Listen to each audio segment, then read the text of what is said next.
8 minutes after 9 o'clock. Thanks very much for joining us. You are on 702 Thabo Shole-Mashao in for Clement Manyathela. We're together till 12. Great having you with us. It's all good on a public holiday, 24th of September, Heritage Day. The show goes on nonetheless. We've got a great show ahead of us, and of course we'll do an open line from now till 10 o'clock. So whatever it is that you want to talk about, feel free to mention it right away. And whilst you still have the opportunity to do so, I know a number of you would want to speak about Heritage Day. What does that mean for us as South Africa? So much is happening in South Africa, and to an extent that we have somehow become confused about who we are as a nation. Yeah, our internecine battles with one another have also somehow left harsh scars on ourselves as a nation, so much that it has recarved who we are and reshaped what we ought to have become. And I would like to ask you in 2025, on the 24th of September, are we a nation that we were supposed to become, especially after 1994? Are we on our way to become exactly that right now?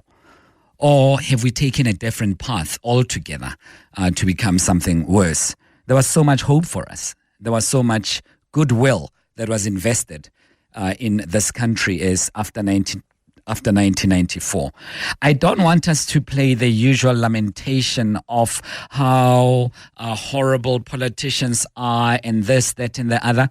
We must also put a mirror in front of ourselves as individuals where we occupy various spaces and take responsibility for where the country is right now. We must take that responsibility, especially as citizenry. We have failed ourselves. Yeah, politicians will talk about them. I agree.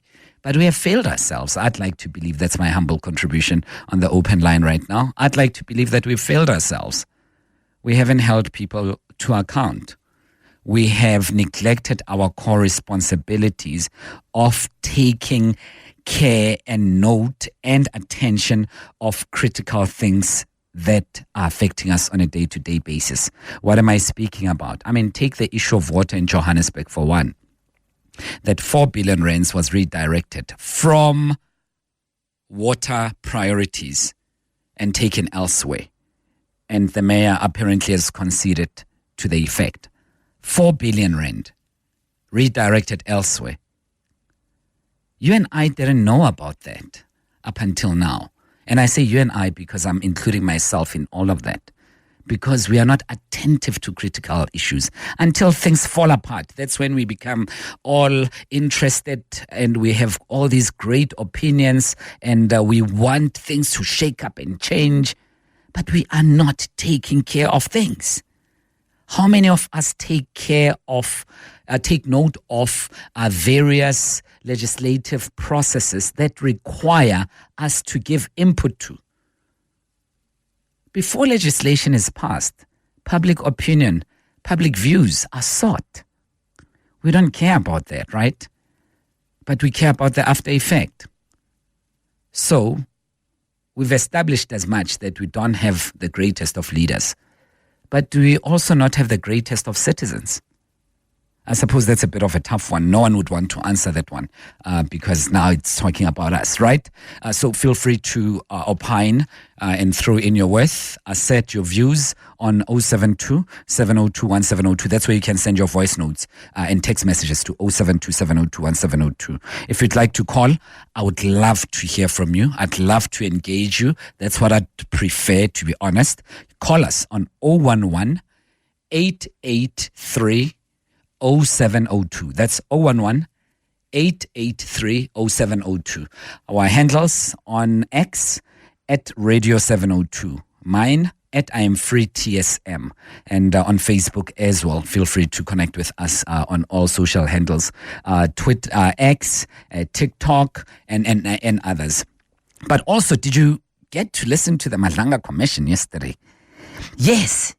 Many of you will say, yeah, but we already knew and there's nothing surprising. Yes, this is not a lucky packet. We're not looking for surprises. But for things to be confirmed, serious things like that, And everyone, I know a lot of people want to be smart. Of course, we expected we hear you, but it's still important anyway to reflect on it. The divisions within SAPS, the factional battles, one, Sibiya and the minister, and the other faction comprising of General Mkonazi and General Masemola and others, of course. Those would be the lead members of factions, if you want to call them that. Very serious. I mean, yesterday the National Commissioner accusing the deputy of working with syndicates, criminal syndicates, his deputy. That is big, even if we suspected as much, but to come from the mouth of the horse itself to say, I think that is big.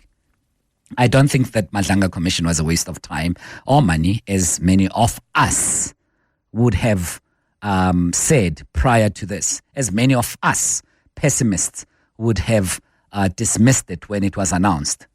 And rightly so, by the way, because we have reason to believe that commissions have been a waste of time and money. But nonetheless, I'm happy to be eating humble pie.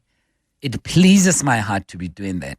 Because even if we do not have a legal outcome that we want in a court of law, nonetheless, we would be an inch wiser than we were, because this now comes from the people who are right there connected. Even if there's no evidence, we would know that this is what they think of each other anyway. And I'm not dismissing the importance of evidence in front of a court of law. I'm not saying that, but I'm saying nonetheless, it's worth our time to know what is happening and hear it from them, and not from journalists, and not from reports, not from gossips, not from corners of whispers, but from them. It makes a difference. So the Malanga Commission, goodness me, I mean, I don't know if you heard as well yesterday when the National Commissioner was saying that the president knew about the decision to disband the police killings task team, PKTT, and gave a nod to it tacitly or otherwise. That is big. It means you would need the man to appear before the commission. It means you need the president to appear before the commission, because that's the political element, right, that was now missing. And if the Malanga Commission is going to interrogate political interference in the work of the criminal justice system, who's the number one in the office of politics in South Africa? And he has been implicated somehow by the National Commissioner. It means he'd have to answer for himself. And the subsequent processes of Parliament also having similar hearings will also be interesting. By the way, I think that Parliament is going to do a better job at these hearings. And no hard feelings and no offense to the Madlanga Commission, none whatsoever. I just think that Parliament will also have the benefit of hindsight, having listened to various testimonies in the Madlanga Commission, and they can process them and then distill and ventilate appropriate and pointed questions and assertions to the effect. Just as a product of time, passage of time, and they'll benefit from that. That's all. And no disrespect whatsoever to the Malanga Commission and the head of the commission at all. And it's someone that I respect highly. So don't take it in any way, because I know South Africans are very sensitive. So that's that. On the open line, anything goes. And by the way, feel free to mention anything else that I didn't mention. I'd love to hear from you. Before we go to the break, quickly, Spiwa, I'll just mention the fact that 10 o'clock, there was an investigation that cleared Kenny Kunene of wrongdoing. Steve Motale of Patriotic Alliance, he's the national spokesperson. He'll join us. We'll have that report in front of us, and we'll understand how Kenny was cleared and how the PA is saying that it will pull out of ANC local government coalitions if Kenny is not taken back to his job as the MMC. And we'll chat about that later on. UNGA, United Nations General Assembly, deliberations are underway. Is United Nations still relevant? President Trump of the US was shredding them into little smithereens yesterday. He gave them a lecture and criticized everybody. we'll touch on that with Professor Dilip Menon. And listener's choice, turning South Africa's heritage into a window of opportunity for future generations. And just after 10:30, the sharing space. And I'll keep that one for that time because it's hot and it's heated. 9:18. Spiwe, the show has officially started. 702. Call us on 011 883 0702. Would love to hear from you. 011-883-0702. Alternatively, send us a text message or a voice note to 072-702-1702. A million things to speak about, right? And let's go first to Dumisani in Germiston. Dumisani, morning, hi. Morning, how are you? We try, my brother. It's a difficult world and life, but we soldier on. How are you? I'm good, yeah. I want to comment. I want to say that there's a collaboration among the statement made by Masemula Mkwanazi and also include Advocate Depo Mkwebane and Shamila Badoy, that there is a political interference and infiltration in the work of the SACPC, Hawks, NPA, judiciary, and even parliament. There's an abuse of state resources and state institutions to do their work independently and effectively. And then the most worrying thing is that, like we see in Kwebane report, at the end we are going to see Kwanazi being discredited. I mean, he'll be accused of overstepping his jurisdiction and being incompetent and not following the procedure. So instead of looking at this evidence before Madlanga Commission, the media will drive us to look at Mkwebane incompetent or whatever and insulting. Right now they are busy. The media is busy asking, "Where's the evidence?" But Mkwanazi said that. But Mkwanazi tell them in the commission that some of the evidence are going to come from his colleagues who are going to be interviewed. But the media, because they want to drive a narrative that Mkwanazi is lying, and then they are going to make us focus on Mkwanazi instead of focusing on evidence. Yeah. I hear you, but you see, also the media has got a responsibility to ask all sorts of questions, comfortable and uncomfortable, right? The ones that we like and the ones that we don't. You'll find this strange coming from me that I'm not in the business of supporting media because firstly, we are South Africans. And I do agree with you that at times there's a certain dominant narrative that the media crushes on heavily. And it could be attributed to a number of things. And one of those, if we were speaking honestly, would be the wolf pack mentality of journalism that at times finds itself, we find resonant in our media space. And two, it could be that also bias does exist here and there. So you won't have much argument from me except to say that even those questions are worthy of asking. Where is the evidence? Don't you think so, Dumisani? It's very important to ask that, especially if it comes from someone as high as Lieutenant General Mkwanazi, who is skilled, educated, competent, efficient enough to understand the importance of evidence, because that's just in his line of duty. It should come as second nature to him. So he would have anticipated that question himself. So I think also we must, and I'll give you a chance and I'll keep quiet after this, Dumisani, we must also disabuse ourselves of this phenomena in South Africa of Mkwanization of our politics. And I phrase it in that way because we've had it before. And we've had a Gordonization of South African politics. Pravin Gordon, where everything he said was gospel truth. Everything Mkwanazi says is gospel truth. We must just absorb it the way it is. We shouldn't ask any questions. He is now a saint and he can't do anything wrong. We shouldn't do that. We should not do that. We must be careful because it will drown us into the doldrums of oblivion perpetually. So we must be careful of also doing that whilst we laud his bravery and courage. I'm quite Dumisani, a few seconds and I'll go. I'm saying that we must also be careful that we must not fall on the trap of protecting those untouchable. And then whenever they are being touched, and then a lot of questions are being asked. Like we see in SR 17 and also in the Zondo Commission. Whenever there are big names that are mentioned, then the media will come and defend them. Amen. Let's leave it at that, Dumisani. We've exhausted the issue. It's Nari at Blagari. Hi, Nari. Hi, I'm free, and yourself? You preempted me. I'm disarmed. How are you, Nari? Yeah, I can tell that you disarmed. Yes. That fire is gone. Yes, listen. Yeah, I just want to talk about this thing of heritage, Yeah. I found that most of us as black people, we don't understand who we are, because things got politicians got involved and they changed people's identity. Because when I look at Mandela was from Mthembu clan, and you got Mthembu clan who's speaking Xhosa, and you got Mthembu Kamvelas as well in the KZN side.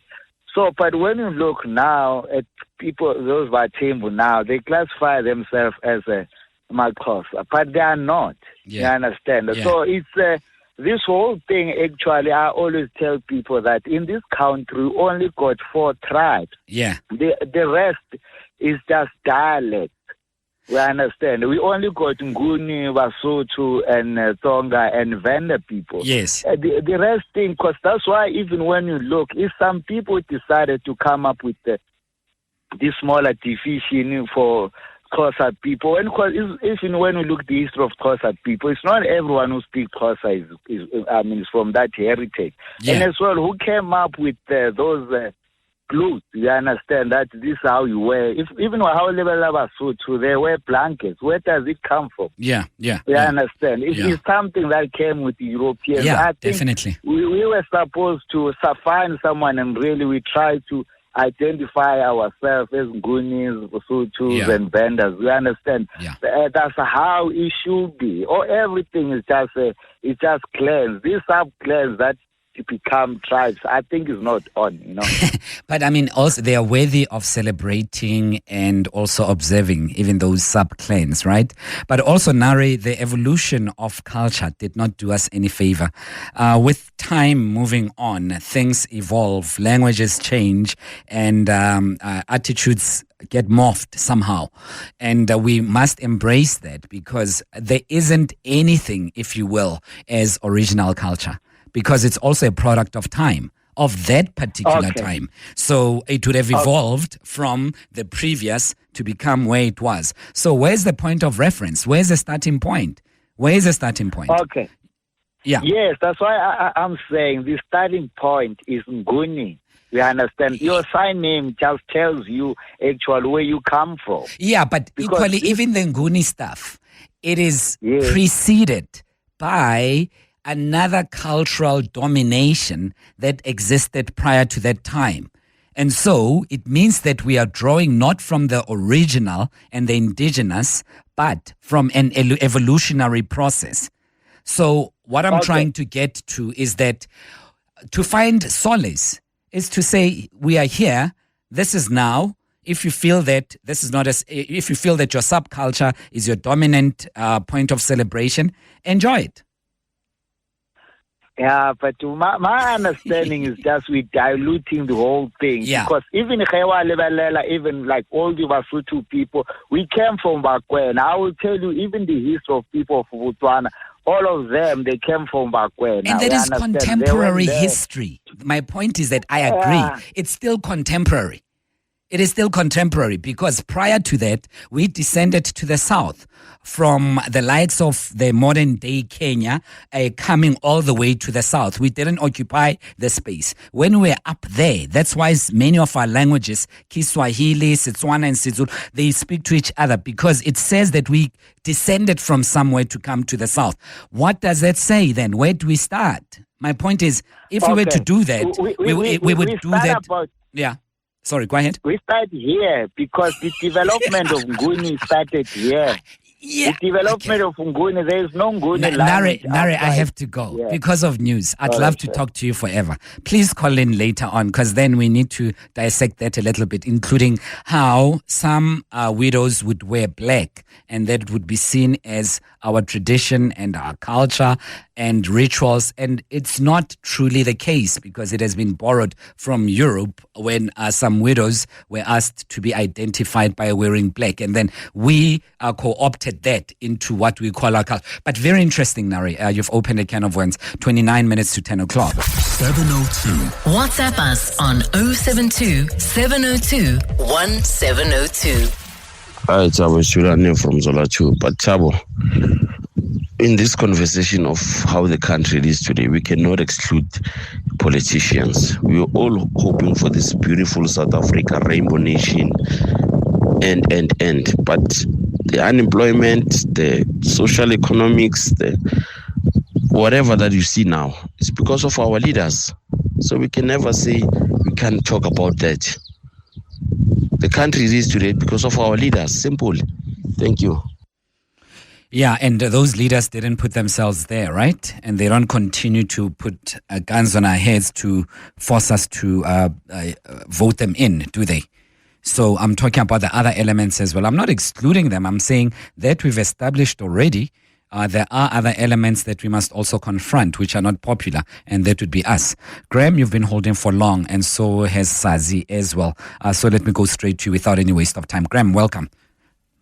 Morning. Morning. Thanks for your patience, man. Really appreciate it. No problem. Yeah. I was just talking to your controller there. He wanted me to come live to pose my quandary. And that is, if you cast your mind back to Mpumalanga Mafia, when there was a huge expose in the paper exposing that there were two senior cabinet ministers were involved with the mafia in Mpumalanga, busy stealing billions from Eskom, costing them billions per annum.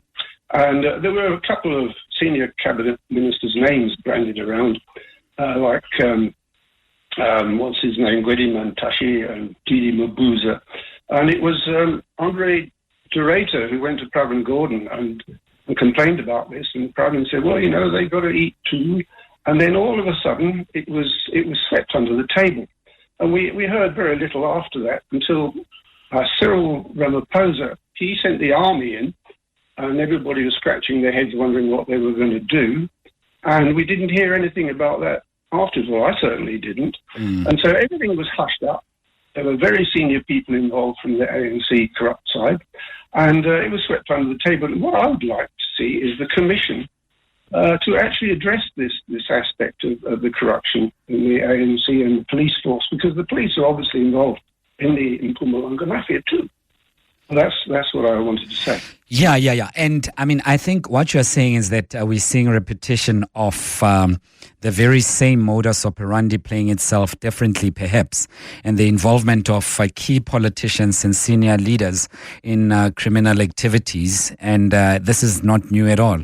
I agree. I would agree with you, Graham, but also less action was taken. And that's why a number of people were then pessimistic about this particular commission, that we will find out that information, we'll quote it to each other 6 years down the line, and what would have changed. And that's rather, I suppose, disappointing. It is disappointing because all the same cabinet ministers, all from the Zondo Commission, all from the exposés, they're all still there, still corrupting. And I hope this commission can address it, because you were saying earlier, will we get value out of this commission? And I think, well, you could do if they take it to its fruition. Yeah. Don't sweep it under the carpet like they always do. Yeah. No, Graham, I think great input. Really appreciate it. Keep well. Thanks very much. Sazi in Port Shepstone, hi. Good morning. Thank you, 702 and the listeners. Yeah, thanks for your patience. I must mention that. Sorry, you've been holding for long. I really appreciate it. No, thanks for that. Yeah. I wanted to talk about the Heritage Day. Yes, sir. As far as we Africans, my understanding, prior 1994, the 24th of September was Shaga's Day, and December 16 was Tingane's Day. Yeah. Because our history was distorted. If you consult maybe Professor Musa Kulu, who's a historian, he told us that during Shaka days, more cows were there, more than people. Number two, they said that Shaka was defeated by Mshweshwe in the mountains who was throwing stocks at him. They were friends, if you go to history. Even Shaka reached as far as, what's the space, Zambia. He was building the nation, right? And now there is a lot wrong.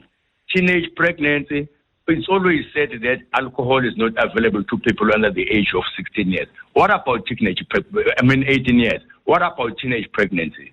Sometimes our rules can be very, very loose, you know? Yeah. No. Because I was thinking, if maybe, like I'm a Pirates fan. Yes. If you say I must write history, you're a good man. You're a good man if you're a Pirates fan.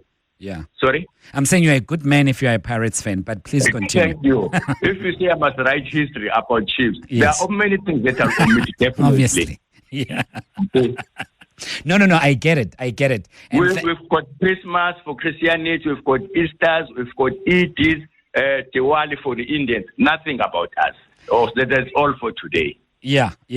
No, it makes perfect sense. Thanks very much for that, Sazi. Thank you really, so much. really for your thanks for your input. Really appreciate it. A couple of things that I wanted to bring to the open line as well prior to us going forth. I don't know if you heard about these awards. They caught my eye because it's something that we speak about every single time here on the station. And I know Mandy Wiener, my colleague here, is a champion of this. Whistleblowers.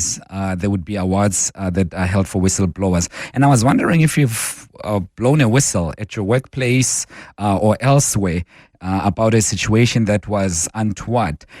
That's very important because we always ask people, then how do we compensate or recognize or acknowledge the work of whistleblowers? They end up paying the ultimate price of ostracization, isolation, and living in the periphery of society. Many of them sacrificing their livelihoods, their children, their families struggle because they stood up for truth. We always ask, what's in it for them? What's in it for them? And when I saw this piece about the awards for whistleblowers, I thought, we often don't mention these things, and it's very important that Transparency South Africa is also going to be hosting awards for whistleblowers, because these are the core of our nation. And sometime, I think in the next week, we must make time to speak to Transparency International. Not Transparency International. I don't know why I'm talking about Transparency International, but I was just saying that the whistleblowing element. I mean, we've heard of people who've gone to hiding because of having blown a whistle on their bosses and everyone else. I would like to hear from you. Yeah, Public Interest South Africa. It's that organization run by Thabo Shole-Mashao, right? Public Interest South Africa. Public Interest. It's hosting these awards, and I'm thinking, why are we not talking about them for this thing, for whistleblowers? And if it were not for whistleblowers, remember the Nkandla scandal? A journalist died. Her name was Mandy Rousseau. She passed on, and that information was given to her by a whistleblower. And if it were not for Mandy and the whistleblower, we wouldn't know anything else about the Nkandla issue and many other issues that have taken place. And so I thought I should pay homage to whistleblowers and mention that about Public Interest South Africa. It's 14 minutes to 10 o'clock. I continue to take your calls on 011-883-0702. But also, just on a lighter note, I don't know if you saw that win by Botswana. Goodness me. The 4x4 relay, and it was the first time that an African country swept it. South Africa came third. South Africa, that's something to celebrate. That is definitely something to celebrate. Did you catch it? Do you know about it? It's something that on this Heritage Day must make us feel great, not just to be South African, but to be African. 10th on the all-time list. with his brilliant run in the final of the 400. Nene is smarting. He was the fastest man in the world this year, coming into these World Championships. Benjamin smashed Varham and Dos Santos in the 4 hurdles. Can the Botswanans do it? No African nation has ever won this title. And look at Nene. Benjamin's driving for the line. What a finish. They're all closing. The American might be caught. Botswana by a whisker. What a race. What a week it's been in Tokyo. And for the first time in history, it's an African nation on top. In pouring rain, in atrocious conditions, they have risen like gods. What a finish. What a relay. The Botswanans in the crowd are in tears, and their star men are doing a dance of delight in the rain. What a way to... Goodness me, what a moment. And the commentator also on point, except for one thing. Why do they call them Botswanans? Every Olympic, every major Olympic or sporting activity, they call them Botswanan. I'm like, they are Botswana. It's not Botswanen. The people of Botswana would be called Botswana, not Botswanan. But South Africa coming third as well.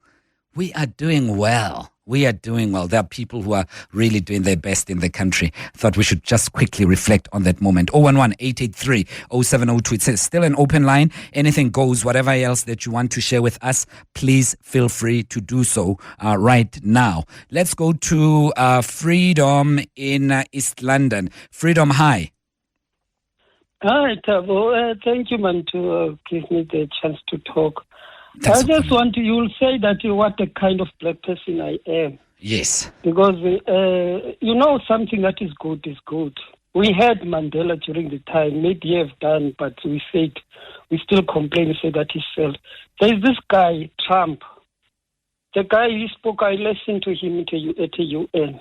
And then I see I don't think that he's sleeping. The way he's working, it's unbelievable. So I want to thank him for getting this guy Taylor Robinson, and he said that he wish he can go at Utah for a death sentence because there's a death sentence if you kill there. The guy he killed, if you still remember, Charlie Kirk. So here in Eastern Cape, I want to familiarize that incident with what happened here in Eastern Cape. There's a guy called Zukisi Ndamase. Even himself, he killed people here. I think maybe because we are less human, closer people. He killed them. He has been arrested. And then after he has been arrested, they give him no, you are a human being. You have a right to contact with outside world. Whilst he's inside in Lusikisiki, he managed to kill 18 innocent people while he was inside. So the guy is maybe government of ANC have said he must go for the death sentence like a Trump to Taylor Robinson. I think that we're going to have now more than 18 people, family, children. They were going to be still alive in Eastern Cape. We were going to have no extortion because now there's extortion if we have a car, private car, if we have a bus in the Cape. All that money is going to the same people. Yeah. The people who are like in Damas, the people who are in prison. Because you ask Gabs and Quinana, the taxi operators here in Eastern Cape, who belong to Santago, where this money is going. They say, no, even as we don't love to go and prosecute the closer people in Eastern Cape, we are doing this because there is no governance, there is no police. Listen, Freedom, really appreciate your call. I must concede to my ignorance in the depths of the detail that you have raised, especially in the Eastern Cape politics. I'm afraid to opine on something that I know very little about, but I'm sure that those who resonate will take the matters forward. And I sympathize with you because at the heart of it, there's an injustice, apparent injustice that you have mentioned. So please bear with me. I do not know much about it, but I'm with you if it's justice that you seek. Really appreciate it. 011-883-0702. Zweli, you are in Dorenkop, Soweto. Hi. Yeah, hi. How are you, Thabo? I try hard, man. It's hard. How are you? Not too bad, not too bad. Good. Yeah, man. I'm just going back 2 calls back or something like that. Yeah. I was saying that we should try not to adopt theories that we come across just because they were there when we were born or something. Yeah. I'm specifically referring to this migration of South Africans from Kenya theory, and the Swahili theory, and so on. Being a child, I was a child when 1994 came, but we had books, and the books were saying that blacks came from Central Africa and they occupied South Africa, coming from that Central Africa, the Reguni, and so on and so on. And the theory was that they arrived about 50 years prior to the arrival of the colonizing nations. And we went with that. And this theory, we never really questioned it up until recently when we start thinking for ourselves and getting others. It doesn't make sense.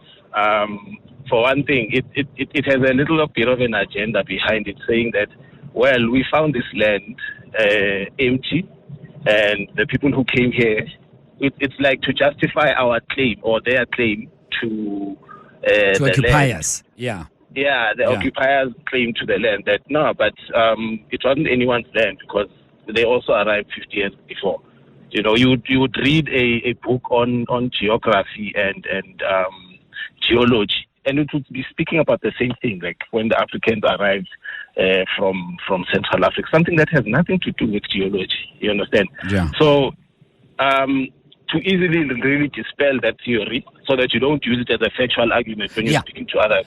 But here's the thing, Zweli. I hear exactly what you're saying, and if you listen to me enough, you'd understand that I am not a proponent of colonial rhetoric and narratives and so on. But equally so, we have to then say, Zweli, what is the equal academic pursuit that you have done work on that would explain that? Because you are specific, and I'm mentioning that because you are speaking about evidence, right? So equally, you need then to repel this one with accuracy of the same amount of work. And I'm not saying the latter is true in any way. I'm saying in absence of anything else, that equally is compelling.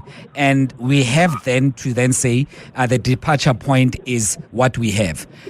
And this is purely on an academic exercise and putting my ideological outlooks back in the banner. And that's why I'm saying that then point us to academic work that really resonates with that, and let us then use that. May I? Do I? Please. Okay. Yeah, but in a minute, right. I have to take Snega next on the line. Quickly. All right. A quick one is Mapungu, the Great Zimbabwe. Yes. And all the settlements that were found in the South African area. There's also in Malanga as well. And that one is scientifically determined. The numbers and the timing of it. It's scientifically determined that we have been here for a long time. And who's we? You see, that's where we go. Who's we? Because then the subtext would then suggest that the San and the Kwe were settled in southern Africa approximately about 2,500 years ago, right? About 2.5, 2.7 years ago. And these were, and they were hunting and they were gatherers and so on. So, and are you then saying that we belong in the collectives of the Kwe and the San who settled here over 2,500 years ago? Abatwa, Batu, Abantu, and Bafu. But also that is also found in the northern part, and then hence I mentioned the language. Finish, Zweli, we have to go. Okay, let me finish off like this. Sure. we are called the cradle of humanity, right? Yeah. So you would say that humanity came from here, started from here, and then migrated north, only to come back again. Well, then, if you were to say that, I'd say great, but equally so, then we do not have a starting point. I've given you the exact chronology as to where the reference was with me. But if you leave it to perpetuity, we'll never finish. And because someone will say, okay, from south to south again, and someone will say from north to south again. I'm just saying that to actually move with this particular theory of someone who had an agenda. Yeah, no, the agenda is there, and I concede to it. Snagger, very quickly, bro, what's up?